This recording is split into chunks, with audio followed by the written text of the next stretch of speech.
Cristina Pereira, começo por si um comentário a estes números que saíram hoje relacionados com a economia portuguesa, a dívida um bocadinho mais baixa daquilo que se estava à espera, o desemprego com a segunda maior queda, mas ainda assim nos 14%. Estamos a um ano de eleições, vamos ver se é um ano, se entretanto não acontecerem mais cedo. Notam-se de facto aqui algumas melhorias, um trabalho facilitado para quem vier? Não. Boa tarde a todos. Eu acho que não. Em primeiro lugar, insisto que essa taxa de desemprego é uma taxa falsificada e a mera referência à taxa encobre outras realidades que são igualmente preocupantes. É uma taxa falsificada porque, em nome dos desempregados que estão a frequentar os cursos de formação ou que estão doentes ou que estão noutras situações, saltam fora das estatísticas do desemprego qualquer coisa como 600 mil pessoas. Os chamados inativos ocupados são mais de 370 mil e, portanto, digamos que essa estatística oficial do desemprego não corresponde à realidade efetiva do desemprego. Em segundo lugar, se nós formos ver esse desemprego, apresenta outras duas características. Por um lado, o desemprego estrutural, isto é, o de longa duração, está a aumentar percentualmente cada vez mais, o que mostra que nós não estamos perante uma recomposição do sistema produtivo em que há umas empresas que fecham e outras que abrem, mas sim perante um aniquilamento das forças produtivas do país. E, por outro lado, a taxa de desemprego jovem e mais qualificado, que é muitíssimo elevada e que não é mais elevada porque é estatisticamente diminuída por outra coisa que igualmente nunca se fala quando se fala de desemprego e que é outros fatores de diminuição artificial da taxa de desemprego, que é a imigração. Estão a sair cerca de 11 mil cidadãos por mês deste país porque não encontram emprego em Portugal, a esmagadora maioria deles jovens de alta qualificação, em que o país investe, gasta a respectiva formação, depois de estarem formadinhos vão ajudar outras economias de outros países da Europa que os recebem de graça. No que diz respeito à dívida, convinha dizer qual é o montante em termos absolutos da dívida, porque também em termos percentuais, relativamente ao produto interno bruto, nós temos estado a assistir a uma série de truques contabilísticos. Já agora essa história, enfim, há outras coisas porventura mais relevantes para falar nisso, mas quando se começa a tentar incluir dentro dos cálculos do PIB, por exemplo, a pseudo-utilidade económica de uma casa de que alguém é proprietário, no qual ela vive, mas, embora viva lá, se arrendasse, essa renda representava um determinado valor e tentar meter para dentro do produto interno bruto esse pretenso valor, potencial. Ou meter o valor dos atos sexuais praticados pelas prostitutas, porque representam um serviço cuja compensação económica, quer dizer, nós já estamos a entrar no capítulo do delírio estatístico para disfarçar uma realidade que é uma realidade grave. Do ponto de vista da dívida, a dívida, o seu montante e os juros que ela gera para uma economia como a nossa... 9 mil milhões de euros ao ano. Exatamente.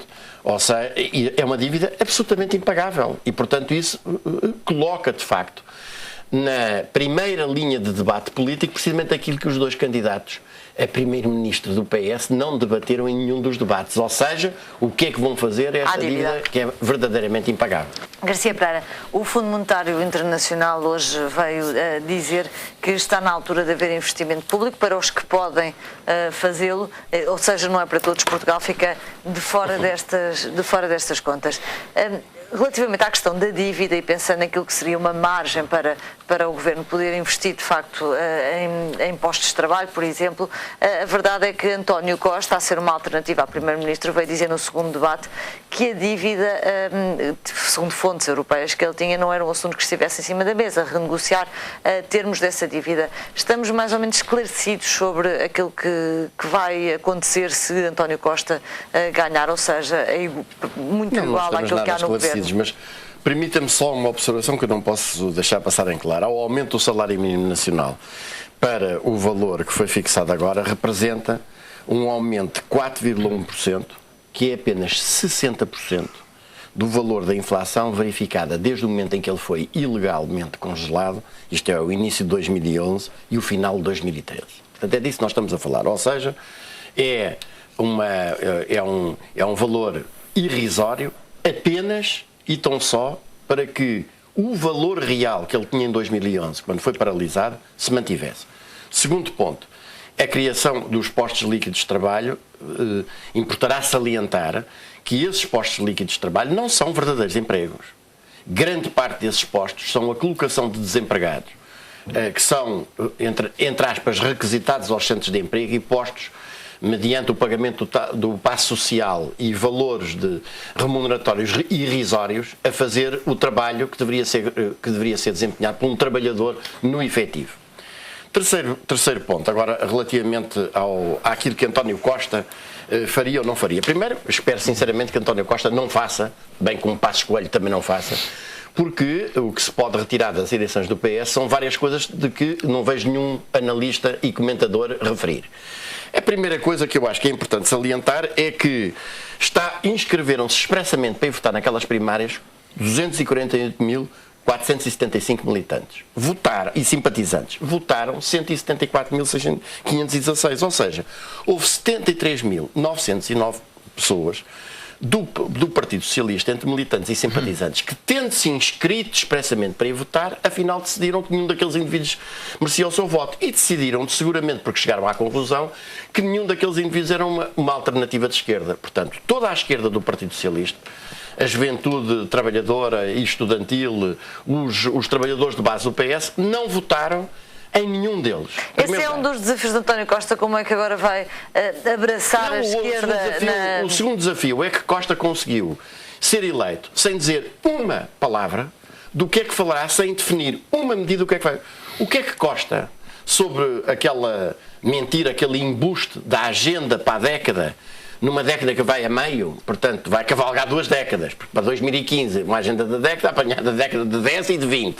Mas não disse uma palavra o que é que vai fazer relativamente à dívida. Onde é que vai arranjar o dinheiro para o plano de desenvolvimento económico? Por isso lhe perguntava se o programa de António Costa o que ele tiver em mente não será muito diferente daquele que este governo tem, porque provavelmente ele não diz porque dizer o mesmo. Exatamente essa a questão. Costa apresenta-se a estas eleições, que aliás são, como já tive também aqui a oportunidade de referir, são absolutamente inconstitucionais, porque colocar simpatizantes a decidir do destino de um partido é algo que a nossa Constituição não permite. Os partidos têm a sua orgânica, têm a sua democracia interna, são os militantes que definem os destinos do partido, não são os simpatizantes que definem esse destino. Mas independentemente disso, nem nós termos eleições para candidatos a primeiro-ministro, que é uma coisa que convém começar a dizer agora, antes que os jornalistas em geral, se calhar também os desta casa, comecem daqui a uns meses a falar em candidatos a primeiro-ministro. Não há eleições em Portugal para candidatos a primeiro-ministro. Há eleições para a Assembleia da República para que o povo português escolha os melhores 230 deputados. Ora, a verdade é que Costa nem definiu uma única medida que, se fosse governo, e portanto para se assumir como alternativa, iria tomar. Segundo, não fez qualquer espécie, como aliás seguro também não fez, e é a primeira grande razão da sua queda, qualquer vislumbre de autocrítica relativamente à governação de Sócrates, que foi um dos piores governos que nós tivemos desde o 25 de Abril, e é preciso dizer isto. E, em terceiro lugar, procura ter uma maioria absoluta, que não vai ter, mas que se tivesse, era para aplicar uma política de direita exatamente como Sócrates fez no primeiro mandato. Já dá barato a vitória do Costa. Não, estou a dar de barato que ele não terá a maioria absoluta, é o que eu estou a dizer. Mas acredita então numa vitória, ou seja... Não, eu espero que nenhum deles ganhe, com toda a franqueza, porque quer o PS, quer o PS de Costa, quer o PSD de Passos Coelho ou de Rio ou de outro qualquer, que agora apareça também, a verdade é que o seu programa é o programa destes 3 anos de governação. É o programa do roubo dos salários e das pensões, do roubo do trabalho e do tempo de trabalho para o pagamento da dívida, da continuação da permanência do euro, da devastação do país, do aumento da miséria. Nós estamos muitas vezes aqui, a certa altura esquecemos, nós temos 2,5 milhões de pessoas a viver abaixo do limiar mínimo de pobreza. 2,5 milhões de pessoas, 1/4 da população. Estamos a ser um país que está completamente exangue, com mais de 100 mil dos seus cidadãos a sair todos os anos.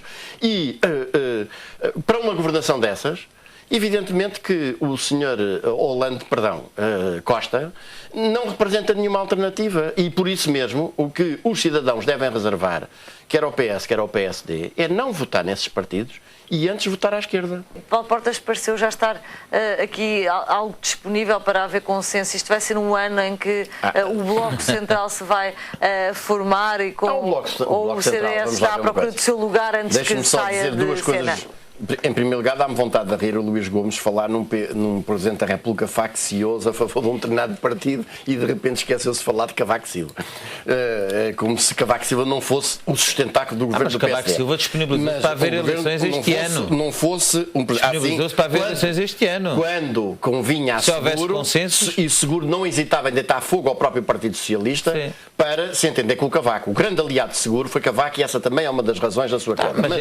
Mas quando fala em Bloco Cavaco quis o CDS desempenha aqui um papel completamente secundário, porque a questão que está aqui em causa é que qualquer destes dois partidos, o PS ou o PSD, vai tentar, e é isso claramente que Costa quer tentar, é obter uma maioria absoluta para poder governar sozinho, porque não sabem aplicar uma política correta de outra forma. Não obtendo essa maioria absoluta, o que Costa vai fazer é entender-se com o PSD para rever a Constituição e acabar com o que resta do chamado Estado Social, isto é, com o Serviço Nacional de Saúde, com o ensino gratuito, com a segurança social, e impor a Constituição que a senhora Merkel, a Constituição reacionária, antidemocrática, antipopular, que a senhora Merkel há tanto tempo ambiciona que seja imposta em Portugal.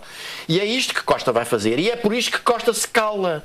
Costa foi um mudo nesta campanha para as primárias do Partido Socialista, não quis abrir a boca, e agora há um dever de todos os democratas e patriotas deste país, que é confrontarem com Costa, obrigarem-no a falar e a dizer se ele vai mandar às ortigas a sua pseudo-agenda para a década e o seu plano de se aliar ao PSD para aplicar a política do Bloco Central, ou se, pelo contrário, vai aceder a unir todas as forças democráticas e patrióticas para impor um governo democrático e patriótico, que é aquele que o país precisa.